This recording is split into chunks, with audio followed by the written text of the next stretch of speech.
Sir ನಮ್ಮ C I D ಕೊಟ್ಟಿದೆ sir ಪ್ರಕರಣ ಸಿ ಐ ಡಿಗೆ. ನಾವೆಲ್ಲ ಮಾತಾಡೋದು ನಡೀಲಿ, ನಾನು ರಿಯಾಕ್ಟ್ ಮಾಡಲ್ಲ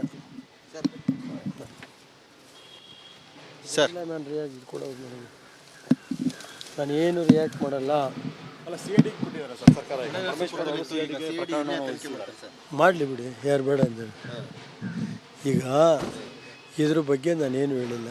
ನನಗೆ ನ್ಯಾಯಾಂಗದ ಬಗ್ಗೆ ಗೌರವ ಇದೆ. ಈಗ ಏನು ನಡೀತಾ ಇದೆ ರಾಜ್ಯದಲ್ಲಿ ಗೊತ್ತಿದೆ. ಅದ್ರ ಬಗ್ಗೆ ನಾನು ಏನೂ ರಿಯಾಕ್ಟ್ ಮಾಡಲ್ಲ. ನನಗೆ ದೇವ್ರ ಮೇಲೆ ನಂಬಿಕೆ ಇದೆ, ನ್ಯಾಯಾಂಗದ ಬಗ್ಗೆ ನಂಬಿಕೆ ಇದೆ.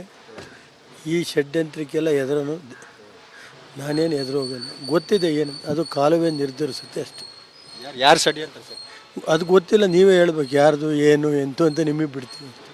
ನಾನೇನು ಹೇಳೋಕ್ಕೂ ಅಲ್ಲ. ಇವೆಲ್ಲ ಎದುರಿಸಿ ನ್ಯಾಯಾಂಗ ಇದೆ, ಅದು ಏನೈತೆ ಅದ್ರ ಬಗ್ಗೆ ಗೌರವ ಇದೆ. ನಾವಂತೆ ನೆನ್ನೆ ಸೂರಜೇ ಇಲ್ವಾ, ಏನೇನು ನಡೆದಿದೆ ಗೊತ್ತಿಲ್ವ, ಮೊನ್ನೆಯಿಂದ ನಡೆದಿರೋ ಘಟನೆಗಳು 3 ದಿವಸ. ಅಲ್ಲ ಸರ್, ನಿಮ್ಮ ಕಡೆಯವರು ದೂರು ಕೊಡೋಕೆ ಹೋಗಿದ್ರು. ಅದು ನನಗೆ ಗೊತ್ತಿಲ್ಲಪ್ಪ, ಅದೇನಂತ ಟೈಮ್ ಬರುತ್ತೆ, ಕಾಲ ಬಂದಾಗ ಎಲ್ಲ ಹೇಳ್ತೀನಿ. ಸೂರಜ್ ರೇವಣ್ಣ ಸಹಾಯಕ ಶಿವು ಅನ್ನೋರು ದೂರು ಕೊಟ್ಟಕ್ಕೆ ಹೋಗಿದ್ರಂತೆ ಹೊಳೆ ನರಸೀಪುರಕ್ಕೆ. ಅದೇನು ಗೊತ್ತಿಲ್ಲ ಸರ್, ಕಾಲ ಬಂದಾಗ ಎಲ್ಲ ಹೇಳ್ತೀನಿ. ಆ ಟೈಮ್ ಬರಲೇ ನಡೀರಿ ಅಷ್ಟೇ. ಎಲ್ಲ ನಿಮಗೆಲ್ಲ ಧನ್ಯವಾದ.